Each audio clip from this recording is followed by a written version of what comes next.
Sir, ಅಭಿಮಾನಿಗಳ ಜವಾಬ್ದಾರಿ ಎಷ್ಟು ಮುಖ್ಯ ಆಗಿರುತ್ತೆ ಅಂತ ಅಂದರೆ ಚಿತ್ರರಂಗದಲ್ಲಾಗಿರ್ಬೋದು, ಒಬ್ಬ ಸ್ಟಾರ್ ನಟನ ಬೆಳವಣಿಗೆಲಾಗಿರ್ಬೋದು, ಅಭಿಮಾನಿಗಳ ಜವಾಬ್ದಾರಿ. ಯಾಕಂತ ಹೇಳಿದ್ರೆ ಗೆದ್ದಾಗ ಸಪೋರ್ಟ್ ಮಾಡ್ತಾರೆ, ಸೋತಾಗಲೂ ಸಪೋರ್ಟ್ ಮಾಡ್ತಾರೆ. ಬಟ್ ಇತ್ತೀಚಿನ ದಿನಗಳು ಏನಾಗ್ಬಿಟ್ಟಿದೆ ಅಂದರೆ ಸೋಷಿಯಲ್ ಮೀಡಿಯಾದಲ್ಲಿ ಒಂದಷ್ಟು ವ್ಯತಿರಿಕ್ತವಾಗಿ ಮಾತಾಡೋದು, ಬೆದರಿಕೆ ಹಾಕೋದು, ಅಲ್ಲೇ ಬೆದರಿಕೆ ಹಾಕಿ ಬ್ಲ್ಯಾಕ್ ಮೇಲ್ ಮಾಡೋದು, ಕಮೆಂಟ್ಸ್ ಮಾಡೋಂಥದ್ದು, ಈ ಥರ ಎಲ್ಲ ಮಾಡೋದ್ರಿಂದ ಯಾವ ರೀತಿ ಇದೆಲ್ಲ ಬೆಳವಣಿಗೆ ಅಂತ ಇಂಡಸ್ಟ್ರಿಗೆ ಅಥವಾ ಒಬ್ಬ ಸ್ಟಾರ್ ನಟನ ಬೆಳವಣಿಗೆಲಿ ಎಷ್ಟರ ಮಟ್ಟಿಗೆ ಇದು ಇಂಪ್ಯಾಕ್ಟ್ ಆಗುತ್ತೆ?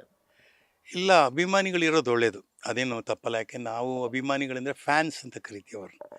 ಅವರಿದ್ದಷ್ಟು ಒಂದು ರೀತಿ ಸಪೋರ್ಟಿವ್ ಆಗಿರುತ್ತೆ ಅಂತ. ಬಟ್ಟು ನಾವು ಮಾತಾಡೋಕ್ಕೆ ಮುಂಚೆ ಏನು ಮಾತಾಡ್ತೀವಿ ಅಂತ ಯೋಚನೆ ಮಾಡಬೇಕು.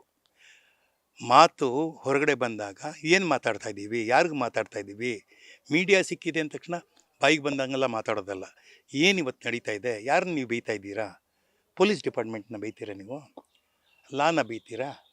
ತಪ್ಪಲ್ವೇ? ಈಗ ಏನು ಇನ್ನೂ ಗೊತ್ತಿಲ್ಲ, ಆಗಿದೆ ವಿಚಾರಣೆ ಇದಾಗಿ ಕರ್ಕೊಂಡು ಹೋಗಿದ್ದಾರೆ. ಅಲ್ಲಿ ಮಟ್ಟಿಗೆ ಮಾಡಿಲ್ಲ ಅಂತ ನೀವು ಹೆಂಗೆ ಹೇಳ್ತೀರಾ? ಆಮೇಲೆ ಅಭಿಮಾನಿಗಳಾದವ್ರಿಗೆ ಆ ನಾಯಕ ಯಾವ ನಾಯಕನ ಅಭಿಮಾನಿಗಳಾಗಿರ್ತಾರೋ ಆ ಅಭಿಮಾನಿಗಳಿಗೂ ಆ ನಾಯಕನಿಗೆ ನ್ಯಾಯ ತಿಕ್ಕುವಂಥ ಥರ ಮಾತಾಡಬೇಕೇ ಹೊರತು ಅವನ ವಿರುದ್ಧವಾಗಿ ತೀರ್ಪುಗಳು ಕೊಡುವಂಥ ಮಾತಾಡಬಾರ್ದು ಅಲ್ವಾ? ನಾಳೆ ಅದಕ್ಕೆ ಇವಾಗ ಆಲ್ರೆಡಿ ಒಂದು ಹಾಕ್ಬಿಟ್ಟಿದ್ದಾರೆ, ಯಾವುದೋ ಮಾತಾಡಿ ಆಮೇಲೆ ಕ್ಷಮೆ ಕೇಳಿದ್ ನೋಡಿ. ಯಾಕೆ ಮಾತಾಡ್ತೀರಾ, ಯಾಕೆ ಕ್ಷಮೆ ಕೇಳ್ತೀರಾ? ಮಾತಾಡೋರಿಗೆ ಚೆನ್ನಾಗಿ ಮಾತಾಡಿ, ನಾನದಷ್ಟೇ ಹೇಳೋದು.